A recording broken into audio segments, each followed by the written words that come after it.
ಪರಮಪೂಜ್ಯ ಶ್ರೀ ಸಿದ್ದೇಶ್ವರ ಸ್ವಾಮೀಜಿಯವರ ಜ್ಞಾನಗಂಧ ಎಂಬ ಪುಸ್ತಕದಿಂದ ಒಂದು ಪುಟವನ್ನು ಓದಲಿದ್ದೇನೆ. ಬದುಕಿಗೆ ಸತ್ಸಂಗ, ಎಲ್ಲರೂ ಒಂದೇ ಎನ್ನುವ ಭಾವ ಇರಬೇಕು. ಭೇದ ಮರೆಯಲು ಸತ್ಸಂಗ ಬೇಕು. ನಮ್ಮನ್ನು ನಾವು ಮರೀತೀವಿ, ಅದುವೇ ಸತ್ಸಂಗ.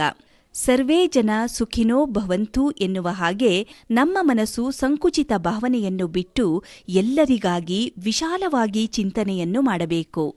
ಭೂಮಿಯ ಮೇಲಿರುವವರೆಲ್ಲರೂ ಸಮಾನರು. ಈತ ಸಣ್ಣವ, ಆತ ದೊಡ್ಡವ, ಮೇಲೆ ಕೆಳಗೆ, ಗಂಡು ಹೆಣ್ಣು, ಬಲಗಾಲು ಎಡಗಾಲು, ಹೀಗೆ ಭೇದ ಇರಬಾರದು.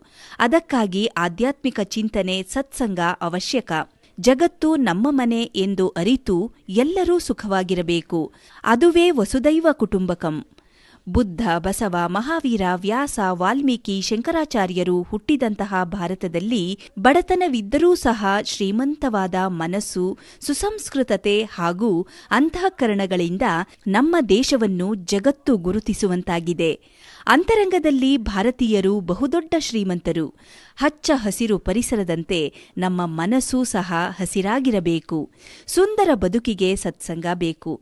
ಎಲ್ಲಿ ಚಲೋ ಅನ್ನಿಸ್ತದ ಮತ್ತು ನಮ್ಮನ್ನು ನಾವು ಮರಿತೀವಿ ಅಲ್ಲಿ, ಅದುವೇ ಸತ್ಸಂಗ ಎಂದು ಪರಮಪೂಜ್ಯ ಶ್ರೀ ಸಿದ್ದೇಶ್ವರ ಸ್ವಾಮೀಜಿಯವರು ಜ್ಞಾನಗಂಧ ಎಂಬ ಪುಸ್ತಕದಲ್ಲಿ ತಿಳಿಸಿದ್ದಾರೆ. ಧನ್ಯವಾದಗಳು.